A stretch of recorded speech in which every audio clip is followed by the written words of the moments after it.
I'm gonna try and redesign the classic lava lamp in 5 different ways. Why? Because as time goes on, things change. But there's one thing that stayed the exact same: the lava lamp. I remember growing up, I had one of these in my bedroom and I loved it. I thought it was so cool. But now I feel like it's lost that wow factor and the aesthetic is just outdated. And I want my kids to enjoy them the same way I did, so I'm on a mission to make lava lamps cool again and impress my daughter. But as of right now, I have no idea how, and I need some actual lava lamps. I figured Facebook Marketplace was a good place to start, and there was actually so many for sale, so I just picked a few that looked good and were nice and cheap. And the next day, I hit the road and picked them up. Hey there. Hi. How you doing? Good, and you? Good. Have a good one. Thank you.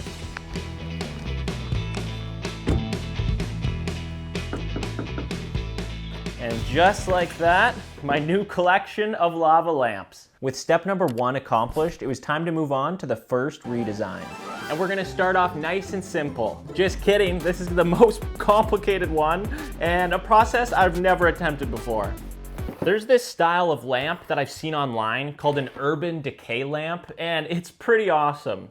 But now picture, instead of a light bulb, it's this lava lamp, the Batman one. I think that's gonna look awesome. So that's the inspiration. Do I have any idea how to make one? No. After a bit of research, I learned that it all starts with this special type of wood called melamine. Apparently the concrete doesn't stick to it, so you use it to build a form, which is basically just a box. And I'm capable of building a box, I think. So after a little bit of this, bam, bam, a little bit of that, maybe a little bit more of this, and then that was it. I had all the pieces cut to size, and then the next step was to just screw them all together. And done. Well, almost. I'll be honest, that took me way longer than I thought. You saw it all pretty quickly, but yeah, that was my full afternoon just to make this. But we gotta keep cruising along. The next step is to use this silicone caulking, which is typically used for bathrooms and windows, but in this case, it'll help seal all of the edges so it traps the cement inside. Once it was dry the next day, it was time to move on to the suspenseful part of pouring in the cement. This part of the process though actually begins with wet sand, which I added into the middle, and that's gonna create the opening because the cement doesn't stick to the sand, which is something new I learned, and hopefully it's true, or else this is gonna be a total fail. I did a bit of surgery on Batman, and then wrapped a piece of paper around the glass part, placed him inside, and packed more wet sand on top. Now it was time for the cement. I mixed it up with some water, and this part is pretty self-explanatory, to be honest. I just covered the whole thing, and it was actually really fun and satisfying.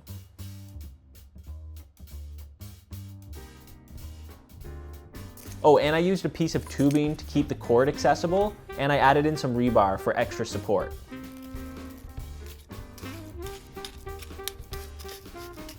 It's all filled up. There it is. And is this gonna work at all? I sure hope so, but to be honest, I have no idea. I've never done anything with cement before, and this is quite an ambitious project to begin with. So I'm gonna wait a few days and then we'll find out together. It's incredibly heavy. Oh my goodness. But it's all nice and dry. Unscrewing the wooden form legit felt like exciting Christmas morning, and I was unwrapping a gift. Except this gift was buried in sand and concrete and could potentially be broken into 100 pieces. And then I pulled apart the wood, which wasn't a struggle at all. Oh, that didn't work. That is not going. I just want to see what it looks like. Come on. Yes. Woo! Oh, okay, this is a good sign. That's all of our packed wet sand. So it's true, the cement didn't stick to it. Now all that I had to do was unbury it from the sand. Now, I could just keep brushing it away and take forever, or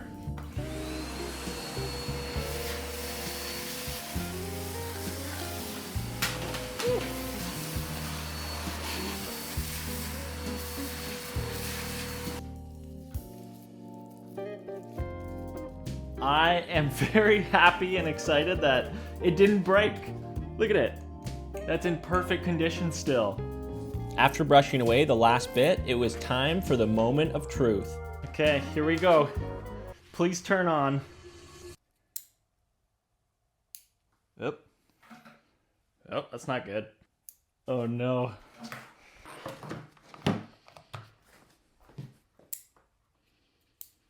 No. Are you serious? Dang it.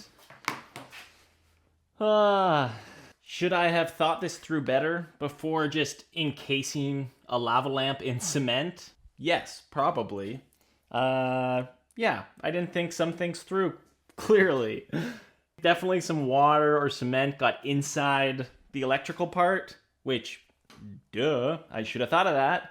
But I didn't. I just went for it because that's how I roll. I'm honestly pretty sad. I was excited about this. I can picture it. It would look so cool. Unfortunately, that's it. I'm gonna give up on this idea. Just kidding, quitting is not an option. I broke apart my cement creation, switched in a new light bulb, put it back into the form, and added more cement. You wanna know what the face of pure determination looks like? Right here. I let it dry for a few more days, and then guess what? It actually turns on this time, and I'm so excited. Here it is, version 2.0.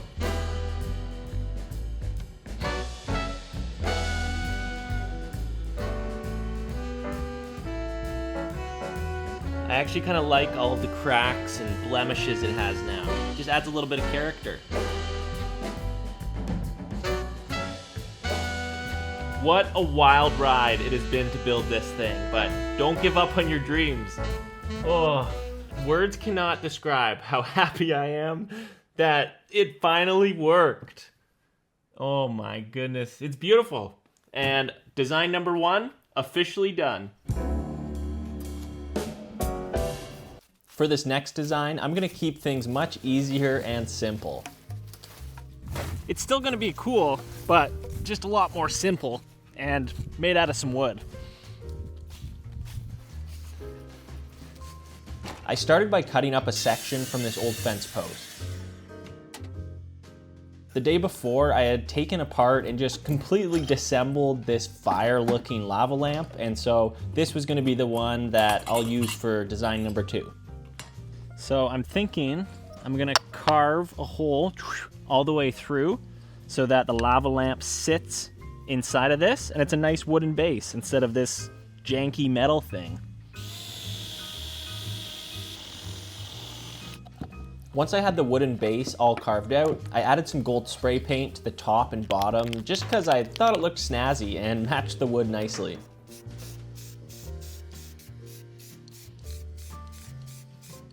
Now, I'm gonna put all the pieces together and we'll see how it looks.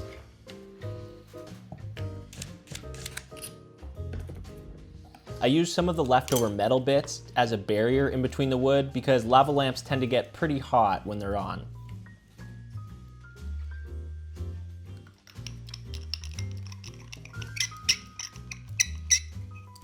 Oh. Didn't like that. But it's looking pretty good. And now for the final piece of the puzzle. Not gonna lie, I am a bit traumatized from the concrete one when it didn't turn on, but there's no reason this one shouldn't, so. Whew, okay. That's what I was hoping for. Look at that. And here it is a few hours later, once it was all heated up and flowing.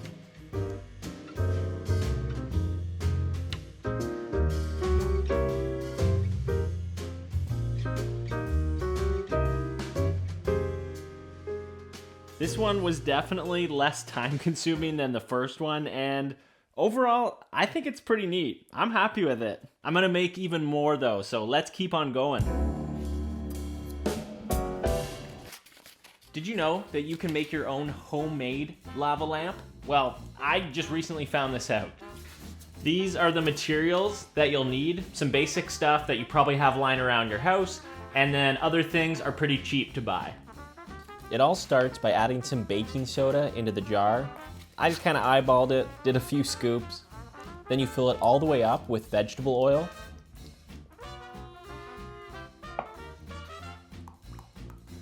Yes, you can do a smaller container than this. It doesn't have to be a mega one, but go big or go home.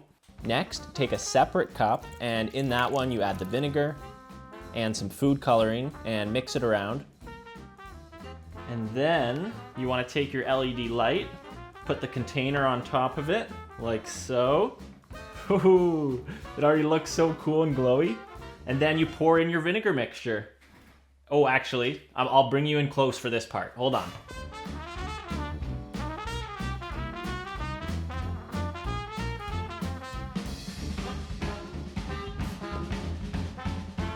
The chemical reaction started to happen pretty quickly, and it was so amazing. I legit felt like a proud kid scientist as I was just mesmerized by my creation. Like, it was legit so cool.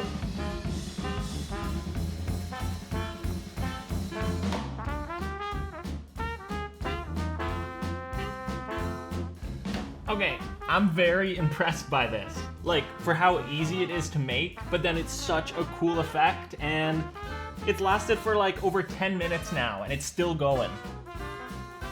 Speaking of still going, we're moving right along onto the fourth redesign. As you saw in the beginning of this video, I got a lot of lava lamps for pretty cheap, but this one, I got it for free.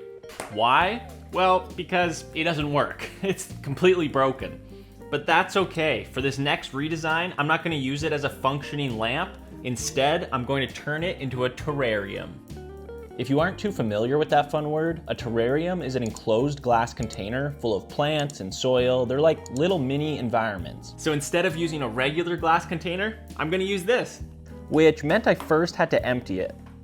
Now, I did a bit of research just to ensure that the weird stuff inside isn't toxic or anything, and apparently it's just a mixture of mysterious chemicals, and then the floating stuff is actually wax. Whew. Yeah, can confirm, very chemically.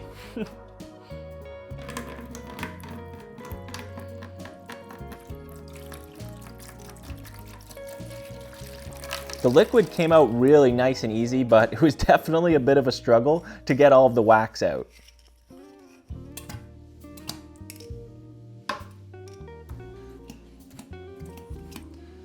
Oh yeah, and there's this metal part here.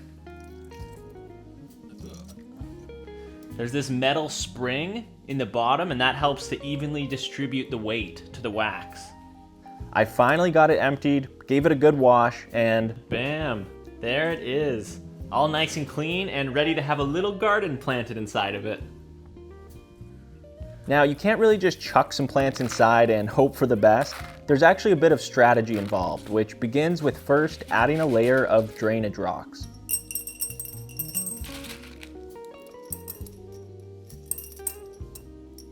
Okay, I think that should do it. Drainage rocks complete. The next layer is called substrate, which is a mix of potting soil, charcoal, and sphagnum moss.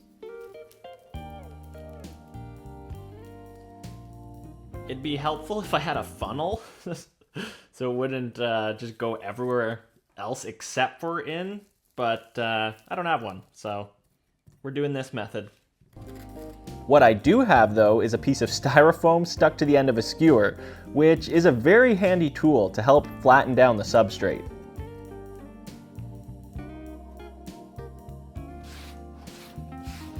Substrate complete. There we go. Now it's time to add some plants and give this terrarium some life.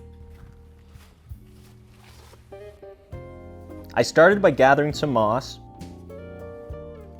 and then I bought a few little plants. Oh, and also these really long tweezers, which are fun to help me reach all the way in.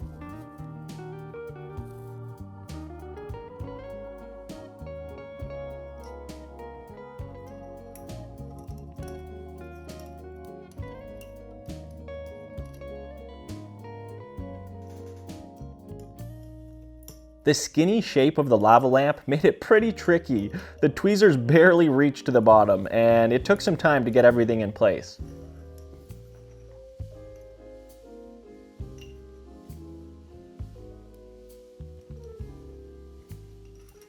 Once I had everything inside, I did a few finishing details and it's done. Check it out. My lava lamp terrarium. Whoo! If you have a broken lava lamp just chilling somewhere or can get one for free, this is definitely a really neat and unique way to transform it and give it new life. Literally.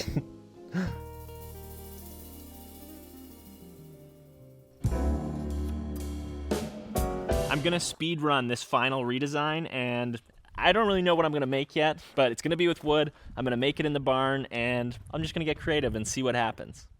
And what happened was some of this, a lot of that, and blah, blah, blah. You get the idea. I was just in the zone, having a great time. Then I got this lamp from the thrift store, which I took apart. And here it is. Bam, the final design. And so my mission to try and make lava lamps cool again is now complete. It was finally time to show them to my daughter and see what she thinks. Is that... Do you like it? Is that cool? Yeah. I mean, she's not even 2 yet though, so she's very easily impressed, but I'll still take that as a success. Is that pretty cool? Yeah.